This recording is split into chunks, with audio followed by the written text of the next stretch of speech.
This is Chicago. At the dawn of the 21st century, Chicago's media was dominated by a handful of major corporations. But a resistance movement arose to free Chicago's media from their clutches. One player in this movement is the Chicago Independent Media Center and its TV show, Chicago Independent Television.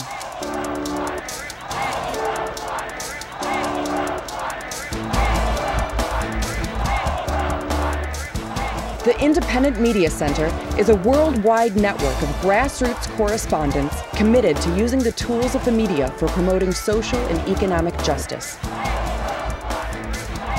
You are watching this month's dispatch from the Chicago Independent Media Center.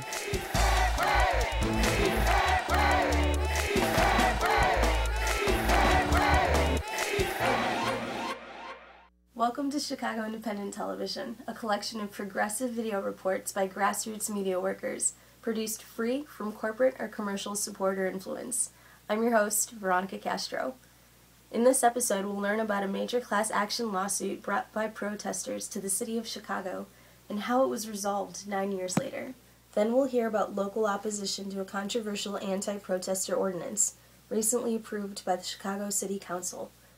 We'll also join up with Occupy Minneapolis as they work to reclaim an abandoned building. Stay with us. Chicago Independent Television is not brought to you by AT&T, the company lobbying hard to destroy network neutrality and public access television. Learn more at SaveTheInternet.com. AT&T, your world degraded. Nor by Blackwater, a worldwide leader in security and murder. Learn more at blackwaterbook.com. Blackwater, we kill innocent Iraqis so that you can feel more secure. Welcome back to Chicago Independent Television. On March 20th, 2003, more than 17,000 peace protesters took over Lakeshore Drive in one of the most legendary protests in Chicago history. Hundreds of protesters were illegally arrested and detained that night, which resulted in a class action lawsuit brought against the city. 9 years later, this legal battle was resolved. We'll hear the whole story in this next segment. On my orders, coalition forces have begun striking selected targets of military importance to undermine Saddam Hussein's ability to wage war. March 19, 2003, George W. Bush announces the beginning of the U.S. escalated involvement in Iraq. March 20, 2003, protests against the war in Iraq sweep the globe. In Chicago, more than 18,000 people took to downtown Chicago to protest and marched with police permission on Lakeshore Drive, a 6-lane highway adjacent to downtown Chicago. The protest blocked traffic for hours and drew national media attention. But police blocked the protest at the intersection of Michigan and Oak, blocks from the protest's intended completion. At that point, Chicago police, for some reason, changed their approach. Where previously police had assisted protesters, directing protesters and traffic, to instead engaging in violence and mass arrest, the largest mass arrest in Chicago history, in fact. Some 860 people were arrested, including passers-by who had nothing to do with the protest. Some were held in jail for up to 2 full days. More people were arrested in just one evening in Chicago on March 20, 2003, than were arrested in a week at the famed 1968 Chicago protests of the Democratic National Convention. That March 2003 protest didn't just mark the beginning of a war. It also marked the beginning of a saga in the courts, for justice and for freedom of speech and freedom of assembly, a saga that continued well after the war in Iraq officially ended.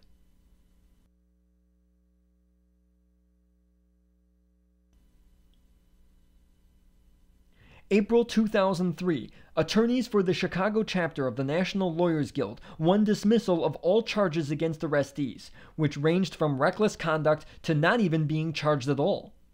That same month, attorneys with the National Lawyers Guild representing some 500 arrestees and detainees filed suit against the city of Chicago and the Chicago police to bring a measure of accountability for all of the spurious arrests, detentions, and prosecutions. April 17, 2006, United States District Court Judge Virginia Kendall finally grants class certification to the lawsuit named Vodak v. City of Chicago, more than 3 years after it was filed. In response, the City of Chicago took the unusual step of countersuing the demonstrators, claiming that protesters had to pay for police and other costs incurred as a result of their protest, quoting a portion of the municipal code. An attorney with the National Lawyers Guild responded back, quote, "This is the first time that this ordinance has ever been used in a situation involving First Amendment rights and a peaceful protest.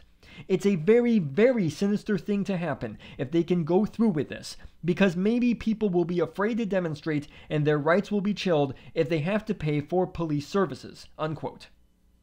March 12, 2008, that same judge, Virginia Kendall, effectively blocked that police countersuit, rejecting an attempt to have its suit certified as a class action. Later in 2008, a Freedom of Information Act request with information dating back to 2006 found that the city had spent more than $2 million in actions against the Lakeshore Drive protesters. That, with at least $1.5 million in funds known before 2006, means that the city spent more than $3.5 million, a figure that has almost certainly grown since 2008. In 2010, right before the class action suit by protesters came to trial, the city had won a summary judgment against the class action. The trial judge dismissed the lawsuit, claiming that the police and the city were not liable for First Amendment violations because the detentions and arrests were deemed reasonable. March 17, 2011, the Seventh Circuit Court of Appeals, based in Chicago, agreed with protesters and found that the trial judge wrongly dismissed the suit. Judge Richard Posner found that attorneys had presented sufficient facts to establish the need for a trial, including more than 250 affidavits from anti-war protesters, and the suit was reinstated. The court strongly criticized the city of Chicago for its maltreatment of demonstrators, and dealt a severe blow to the city's attempts to sweep the lawsuit under the rug. What's more, the ruling affirmed that the city cannot arrest peaceful protesters without warning, even if such protesters don't have a permit, and that this requirement will hold for all future public protests. Chicago's new mayor, much like his predecessor, has not shown much love for Chicago political activists. But with the NATO G8 summit coming to Chicago in May 2012, and with tens of thousands of protesters slated to arrive for the summit, this suit was a sword of Damocles over the city, and a possible trial, if badly timed, could inflame the ire of protesters further, and perhaps deal the city a financial loss of historic proportions. It would make sense for the city to cut their losses and settle, and that's what happened. January 19, 2012, corporate media in Chicago reported that 16 Iraq War protesters arrived at a settlement with the city of Chicago for an undisclosed financial sum. February 9, 2012, almost 9 years after the protest which spurred the lawsuit, a settlement was reached on the 2003 anti-war class action lawsuit. The city agreed to pay a total of $6.2 million to compensate more than 700 members of the class. Individual members of the suit would be compensated depending on the degree of constraint they faced. Those detained for over 90 minutes will receive up to $500. Those arrested but not charged will receive up to $8,750. Those arrested, charged, and required to go to court will receive up to $15,000. It's not likely that those arrested on March 20, 2003 thought that they would see a resolution to their action nearly a decade later, but effective political activism is seldom quick, and wins that seem to occur quickly often in retrospect emerge as the result of a lot of effort over a long time. But it's a testament to the hard work of the attorneys and the activists who continue to fight for peace, freedom, justice, and civil liberties. It's a story that should inspire us all.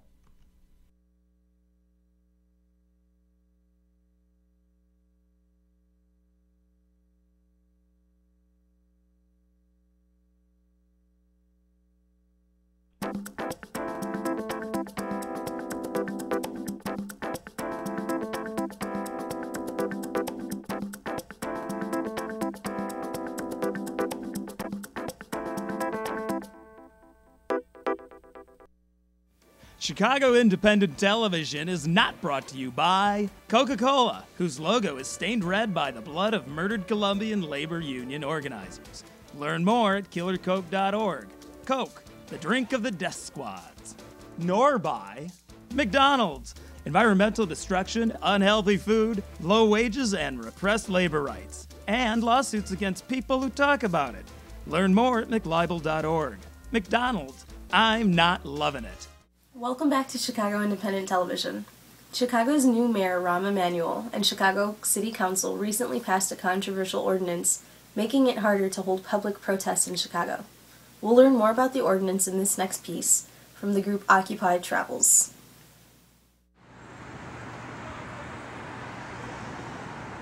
I think the city has been very clear about its intent to discourage people from engaging in First Amendment activity related to G8 NATO. So I think that this is just a method to discourage people from organizing and coming to the city and expressing their opinions. Join us! Join us! Join us! We already have laws to deal with violent protesters. This is an attack on peaceful dissent. This is an attack on voices, not on violence. Rahm Emanuel is criminalizing the Occupy movement. He is criminalizing freedom of speech.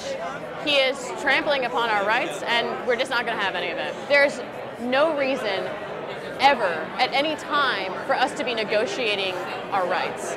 We protest the fact that people with disabilities are still second-class citizens in this country, and the fact that we have to fight for everything we've gotten. Lifts on CTA buses would not have happened without direct action in the streets of Chicago, and invasions of CTA board meetings.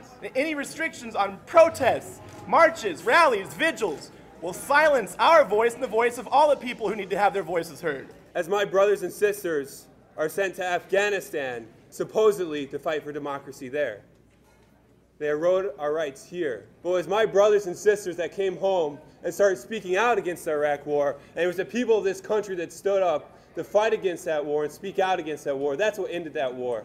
It wasn't political will. Every citizen in the city of Chicago, frankly, every citizen in the state and in the country should be concerned when democracy is threatened. Unions in particular, our members, like right now, the mayor has closed the libraries on Mondays. Our members, their ability to protest that, to speak freely, to take action, all of that is infringed. When talking to the aldermen, a lot of them say it really won't change anything. Well, my question to them is, if it doesn't change anything, why do you need it? There's a concern about selective enforcement against protests. There are people who are concerned that they have to declare their banners and sound equipment before the start of any march. It's difficult to do that because they don't always know how many people are going to show up or what types of signs they're going to bring to a protest.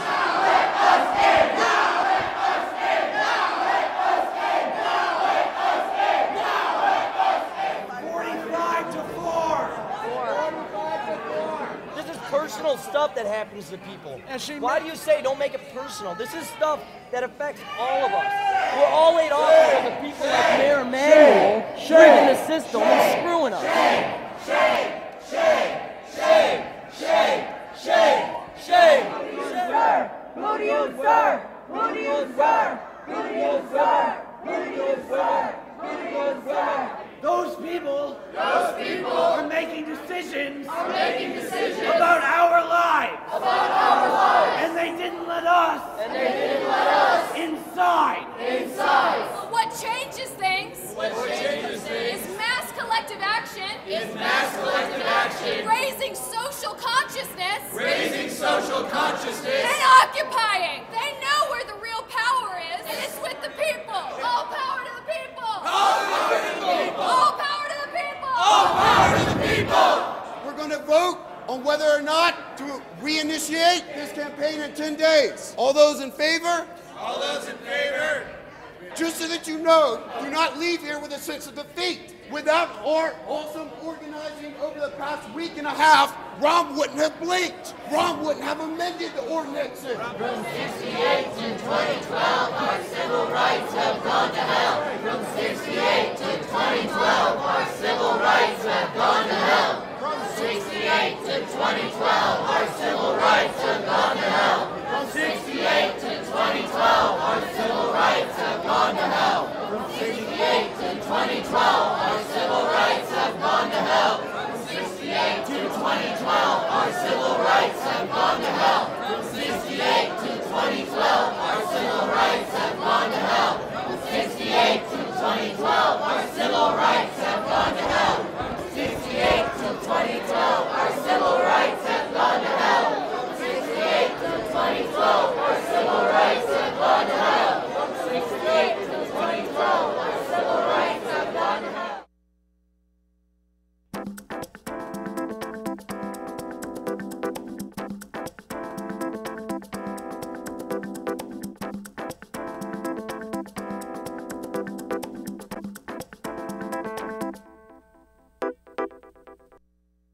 Chicago Independent Television is not brought to you by Walmart. There's a reason we're the world's most profitable corporation. We pay our employees peanuts. Learn more at walmartwatch.com. Walmart. Always low wages, always.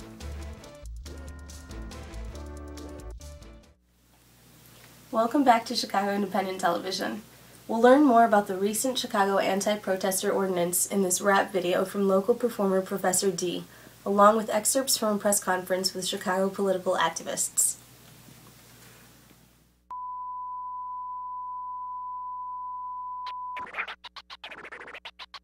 These people are waiting for the appearance of a living legend.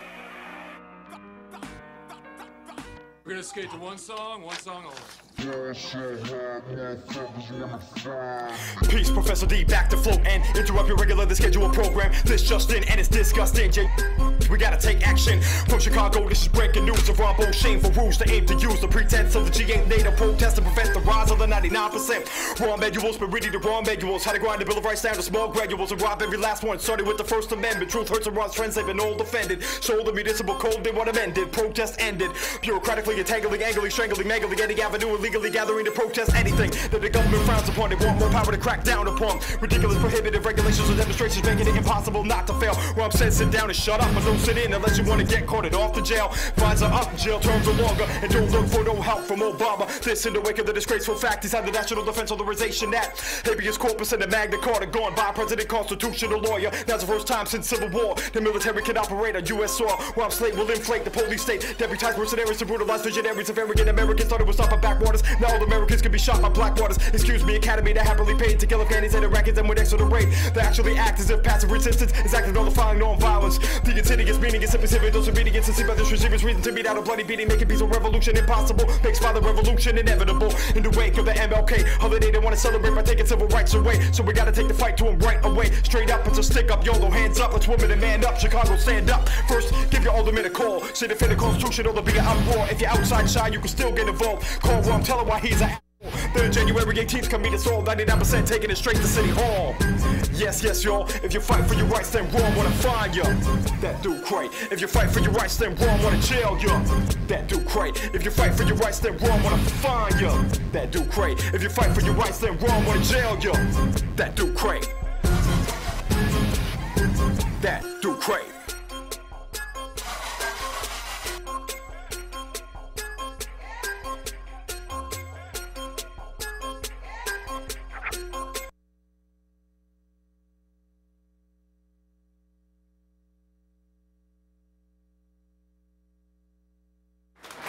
Good morning, everybody. Good morning.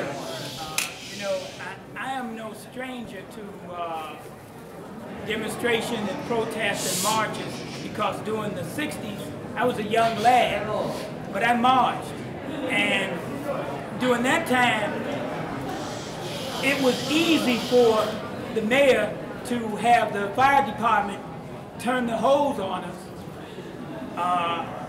sick dogs on us, have us beat with billy clubs, not to mention other dangers that we face. But it seems today our mayor is taking other approaches to opening hoses, sicking dogs, imposing fines, and things of that nature. And that isn't right. It's not right. And I was raised to anywhere things that were unjust, that it was a part of my duty to get involved and do what I could to make a difference. In a just society, people don't just stand idly by and allow the elected officials and lobbyists and big industry to do whatever they want to limit our lives. And that's important to me because so many people pushed, protested, and gave their very lives so that we would have the opportunity to address issues of concern in our society today. Right. So, Mayor Emanuel, you really don't have the right to try and take that away from us. That's right.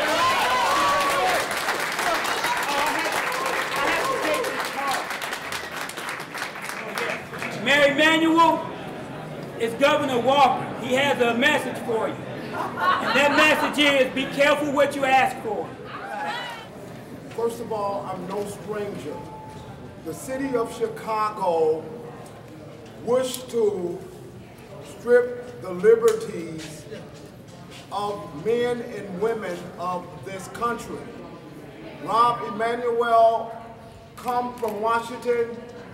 We're now finding out that he had many conflicts in Washington, that possibly he was on the verge or he had been fired.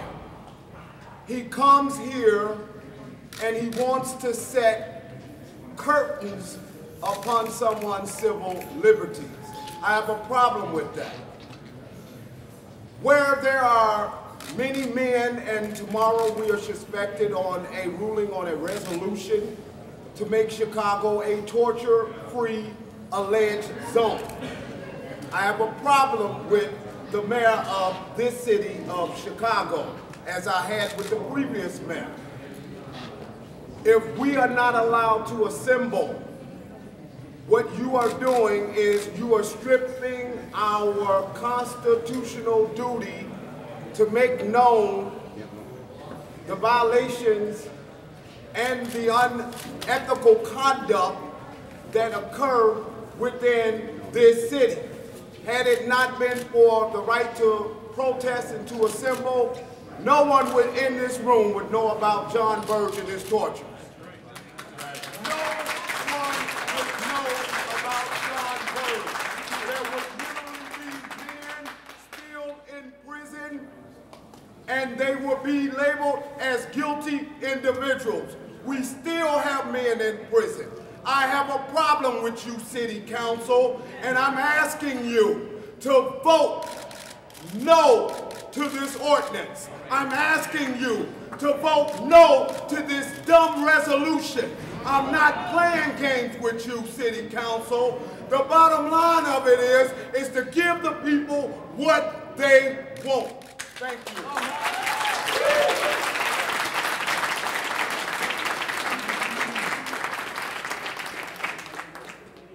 And for those who don't know, Mark was one of the many tortured by John Burge who served time in prison despite being innocent of the crime that he was convicted of.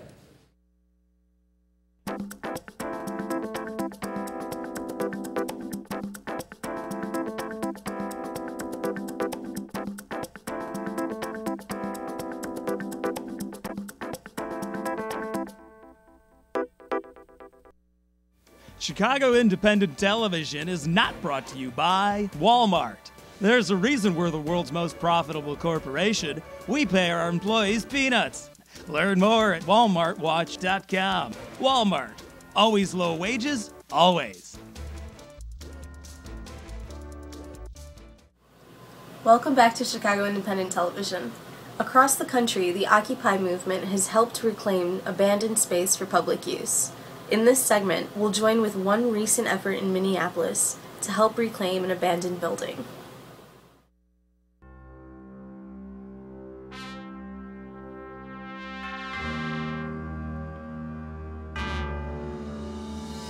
Strike! Occupy! Take over! Who ready now to throw down the boulders? Standing shoulder to shoulder. Vox Populi, the block's occupied. Strike! Today, we're doing this in solidarity with similar actions in a number of cities, in solidarity with a building takeover in Oakland. We're the epicenter of some of the most amazing stuff that's happened in this last year. Yeah. This building is owned by Hennepin County, and it has been left to rot. For today, this building is all of ours.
Because if you do that, you're going to make...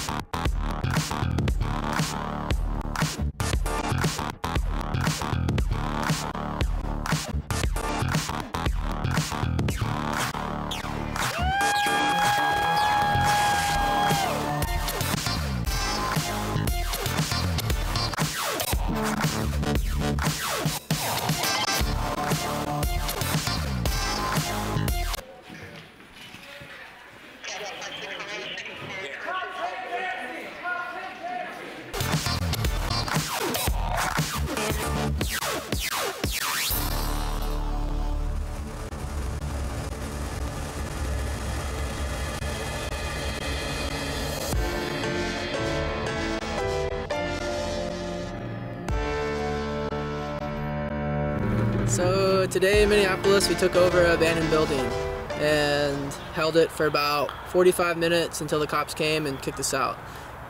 We felt like it wasn't the time to try to defend it, so we just had a temporary occupation. We did this in solidarity with Oakland and people in Cairo. This is the 1-year anniversary of the Tahrir Square takeover. We're hoping to take over a building and hold it indefinitely and take it over for the community. Occupy, take over. Who ready now to throw down the boulders? Standing shoulder to shoulder. Vox Populi, the block's occupied.